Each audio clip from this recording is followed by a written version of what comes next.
Hello बच्चों, स्वागत है आपका आपके YouTube channel register of science classes में। बच्चों, आज का टॉपिक है विटामिन। आज हम आप लोग चर्चा करेंगे विटामिन क्या है। विटामिन एक लैटिन शब्द है।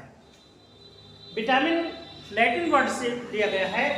ये दो शब्दों से लिया गया। विटामिन जो है एक बीटा लैटिन वर्ड से लिया गया है, जिसका अर्थ है लाइफ। और लाइफ मीन्स होता है जीवन। एमिन का अर्थ होता है रिक्वायरमेंट। तो जो जीवन के लिए आवश्यक पदार्थ है, यानी विटामिन क्या है? विटामिन एक आवश्यक पदार्थ है जीवन के लिए। समझ में बात? विटामिन क्या है? विटामिन जीवन के लिए एक आवश्यक पदार्थ है। ये विटामिन शरीर को ऊर्जा तो नहीं देती है, लेकिन क्या करते हैं कि ये शरीर के मेटाबॉलिज्म को यानी उपापचय क्रियाओं को नियंत्रित करती है। समझ में बात? तो विटामिन क्या है?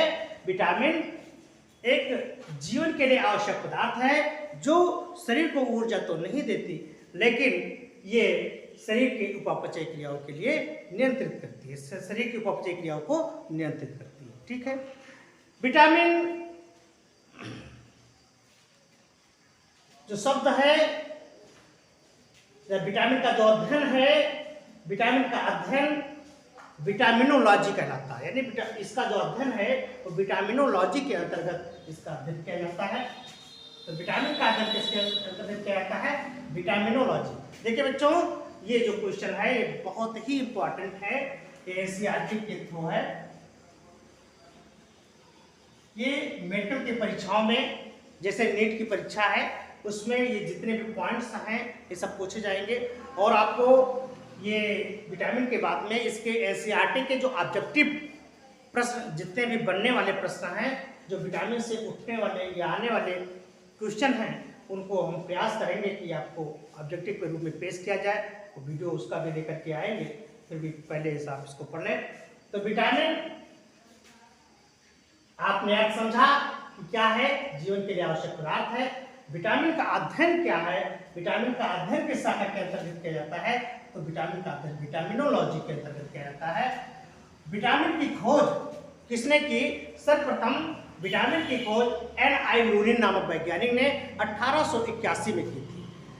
ठीक है।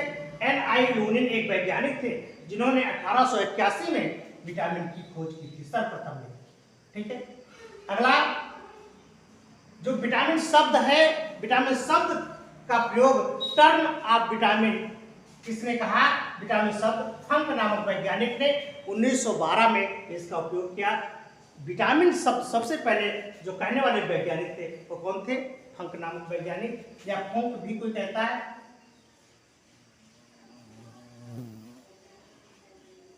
ठीक है। सर्वप्रथम आश्रित विटामिन कौन सी है? निष्कर्षित विटामिन आपकी विटामिन बी है। विटामिन सी सबसे पहले ज्ञात होने वाली विटामिन कौन थी? विटामिन सी थी। और विटामिन थ्योरी यानी विटामिन सिद्धांत किसने दिया? हॉब्सन और फंक नामक वैज्ञानिक ने विटामिन सिद्धांत दिया कि किस तरह से विटामिन कार्य करते हैं। ठीक है। तो आपको जानकारी प्राप्त हुई कि विटामिन क्या है। विटामिन का अध्ययन किस शाखा के अंतर्गत किया जाता है? विटामिन की खोज सर्वप्रथम किसने की? N.I. लूनिन ने की। टर्म किसने दिया? नाम। विटामिन शब्द देखिए, एनसीईआरटी का जो डाटा है वो आपको क्लियर करना है। कब, कभी कभी पूछ लिया जाता है कि कब दिया गया, तो सन याद रखना बहुत जरूरी है। निष्कर्षित विटामिन आपकी बी है और ज्ञात विटामिन आपकी सी है। और विटामिन सिद्धांत किसने दिया? हॉपकिंस और फंक नामक वैज्ञानिक ने दिया। हम अगले वीडियो में आपको बताएंगे कि विटामिन कितने प्रकार की होती है। तो विटामिन दो प्रकार की होती है, एक जल में घुलनशील विटामिन और एक है वसा में घुलनशील विटामिन। जो जल में घुलनशील विटामिन है उसके बारे में आपको बताया जाएगा, और वसा में घुलनशील विटामिन है उसके बारे में। और जो आपकी विटामिन है, विटामिन की जब कमी हो जाती है, जब विटामिन की डेफिशिएंसी हो जाती है, तो शरीर रोगग्रसित हो जाती है। तो कौन कौन से रोग, कौन कौन सी विटामिन कौन से रोग का कारक है, कौन सी विटामिन की कमी हो जाती है तो कौन सा रोग आप में उत्पन्न होता है, शरीर में कौन से विटामिन की कमी से कौन सा रोग उत्पन्न होगा, इसके लिए आपको देखना होगा हमारा अगला वीडियो। तब तक आप इसको पढ़ें, एंजॉय करें, आनंद उठाएं। जय हिंद।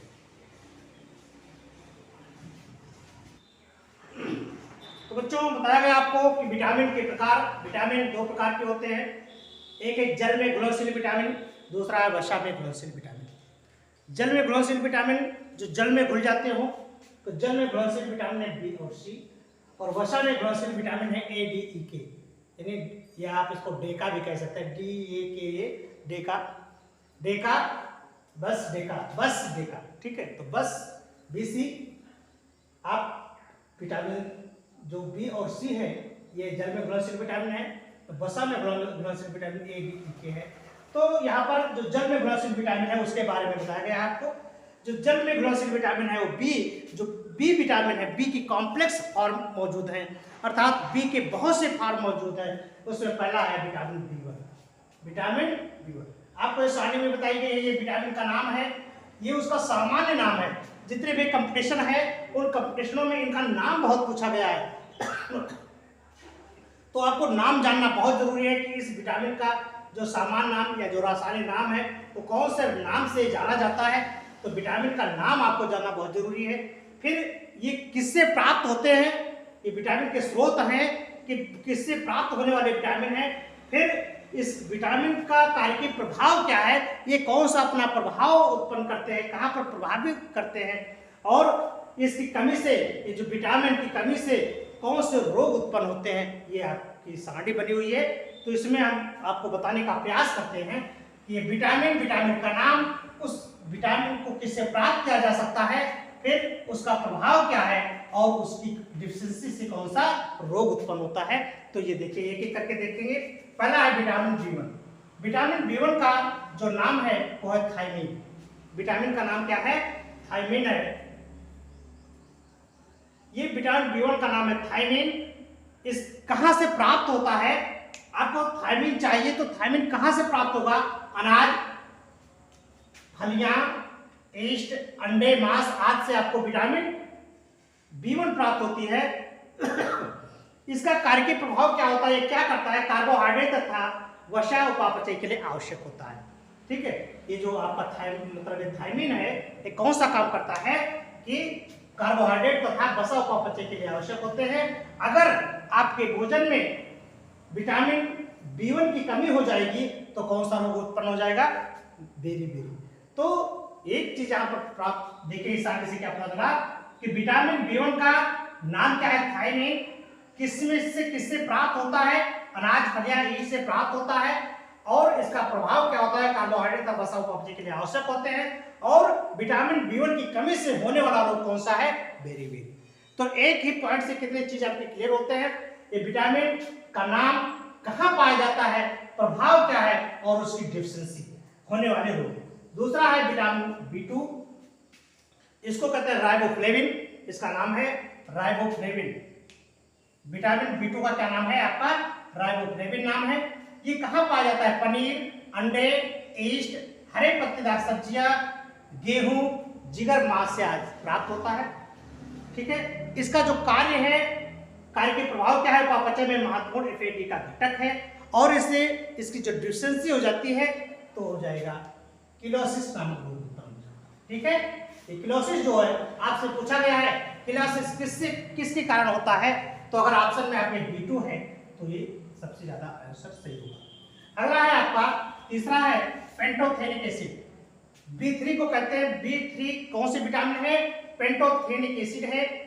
ये कहां पाया जाता है, किसमें पाया जाता है, ईस्ट, जिगर, गुर्दा, अंडा, मांस, दूध, मूंगफली और टमाटर आदि में पाए जाते हैं।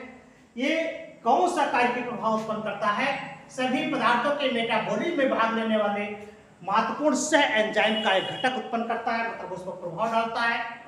और इसकी जब डिफिशियंसी हो जाएगी, शरीर में जब इसकी कमी हो जाएगी तो कौन सा रोग उत्पन्न हो जाएगा, चर्मदाह यानी त्वचा रोग उत्पन्न हो जाएगा, मंदबुद्धि, IQ रेट आपकी कम हो जाएगी, बाल सफेद, जल्दी आपके बाल सफेद हो जाएंगे, जनन क्षमता कम हो जाएगी, आदि रोग उत्पन्न होते हैं किसकी कमी से, विटामिन बी3 से। ठीक है, तो इतने चीज, ये चीज आप कब हो जाएगी, जब इसकी डिफिशियंसी हो जाएगी। जब विटामिन बी3 इस भोजन में नहीं जाएगा तो इसकी डिफिशियंसी हो जाएगी और ये रोग हो जाएगा। अगला है आपका बी5। B5 को कहते हैं निकोटिनिक एसिड। इसका क्या नाम है, बहुत जरूरी है नाम जानना। B5 का नाम है निकोटिनिक एसिड। और निकोटिनिक एसिड कहाँ पाया जाता है, किसमें किसमें मिलता है, तो ताजा मांस में, जिगर में, मछली में, अनाज, दाल, अंडा और दूध में चीज पाया जाता है। और इसका जो कार्यकीय प्रभाव है, कार्य क्या करता है, ये उपापचय के महत्वपूर्ण से एंजाइम का घटक होता है और बहुत ही इंपॉर्टेंट है। ये जो अगर इसकी भोजन में इसकी डिफिशिएंसी हो जाए, अगर आप इसको इसमें नहीं देते हैं तो कौन सा रोग हो जाएगा, पेलाग्रा नामक रोग हो जाता है, जिसको चर्मदाग भी बोलते हैं। जो चमड़ी होती है ये इसमें चितकबरे या धब्बे पड़ जाते हैं, तो ये आपका पेलाग्रा नामक रोग उत्पन्न हो जाता है। ठीक है बच्चों, अगला है आपका B6। B6 का जो नाम है वो पायरिडॉक्सिन। कौन सी विटामिन है आपकी, इसका जो B6 नाम है वो है पायरिडॉक्सिन। पायरिडॉक्सिन किसमें मिलता है, दूध में, अनाज में, मांस में आदि में पायरिडॉक्सिन मिलता है।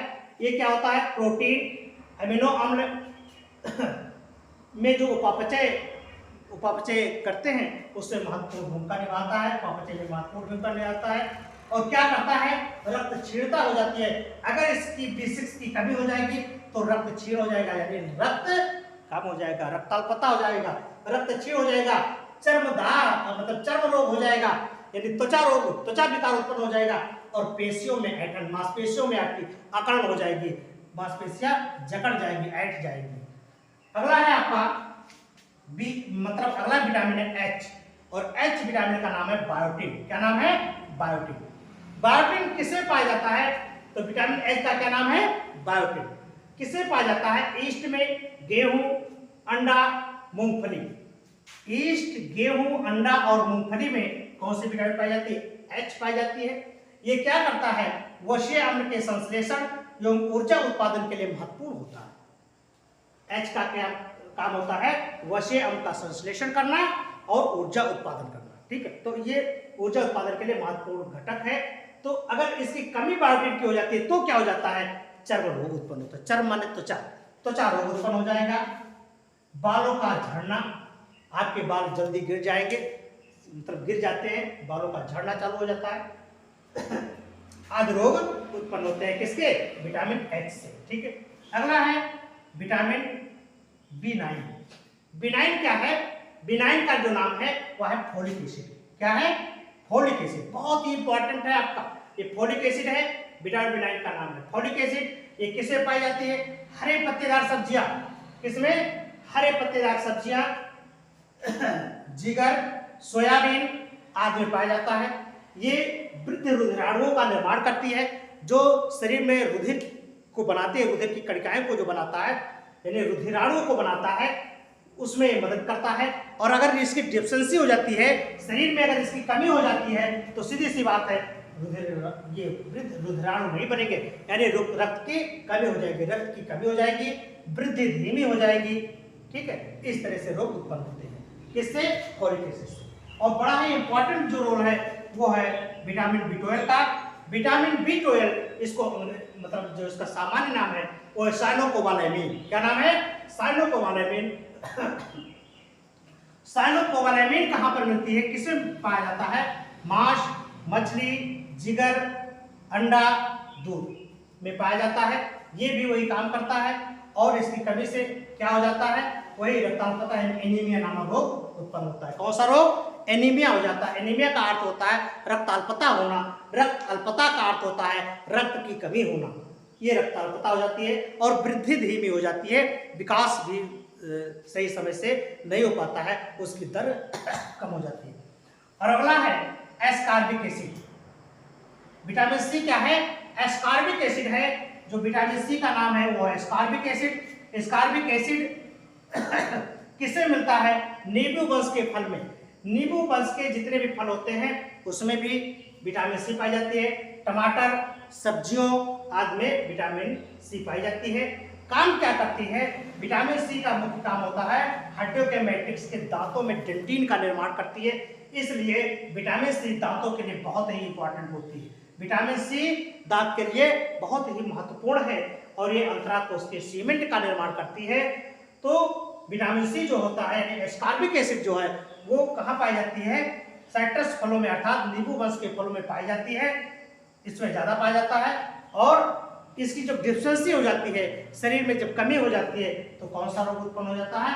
एस्कर्वी नामक रोग उत्पन्न हो जाता है, जिससे दांतों में खून मसूड़ों, दांतों मतलब इसकी जड़ें मजबूत नहीं होती है, दांतों से खून निकलना शुरू हो जाता है, तो ये स्कैर्वी नामक रोग उत्पन्न होता है। ठीक है बच्चों, तो ये है आपका जल में घुलनशील विटामिन।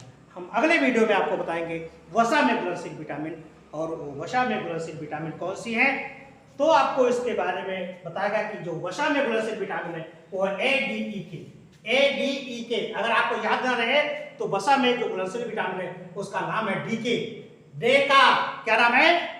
डेका, DEK, डेका आप पढ़ सकते हैं या ADEK आप क्रमबद्ध से इधर से पढ़े या आप इसको डेका के नाम से भी जान सकते हैं। ठीक है, तो आपने जाना कि विटामिन का बहुत ही महत्वपूर्ण रोल है हमारे इस शरीर में। ठीक है, जिस प्रकार से मान लीजिए आपका एक घर है, ये आपका एक घर बना हुआ है बढ़िया अच्छा सा, देखिए घर है, ये आपका घर बना हुआ है, लेकिन इस घर में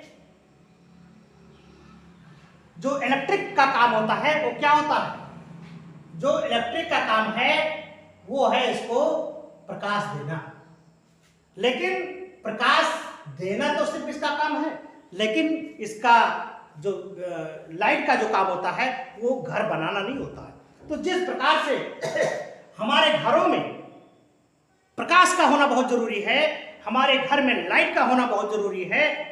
अगर घर मान लीजिए आपने आलीशान बंगला बनवा लिया, लेकिन अगर उसमें आपने विद्युत मतलब आप में कोई प्रकाशवान नहीं है, मतलब प्रकाश करने के लिए कोई लाइट नहीं जलाते, लाइट नहीं है, तो क्या है आप घर में जाएंगे अंधेरे बैठे। लेकिन जो अगर जैसे आप बटन को ऑन करते हैं, इलेक्ट्रिक पूरी बल्ब जल उठते हैं, जगमगा उठते हैं, अच्छे अच्छे कलर के मतलब बल्ब जब लगे होते हैं तो प्रकाश बिल्कुल दूधिया प्रकाश, कहीं सफेद प्रकाश, कहीं जो लाल प्रकाश, तो क्या करता है कि वह घर की शोभा को बढ़ा देता है। ठीक इसी प्रकार से ये जो विटामिन है, विटामिन जान लीजिए जिस प्रकार से ये बिजली यानी इलेक्ट्रिक विद्युत लाइट प्रकाश घर की शोभा बढ़ा देता है, और बगैर प्रकाश के ये घर आपका अधूरा है। इसी प्रकार से जो विटामिन है हमारे, विटामिन के बगैर ये शरीर भी अधूरा है। ठीक है, तो इसलिए ये ऊर्जा तो नहीं देता लेकिन बहुत सी क्रियाओं में महत्वपूर्ण कार्य करता है। तो इस प्रकार से हमें जो है विटामिन के बारे में जानना है।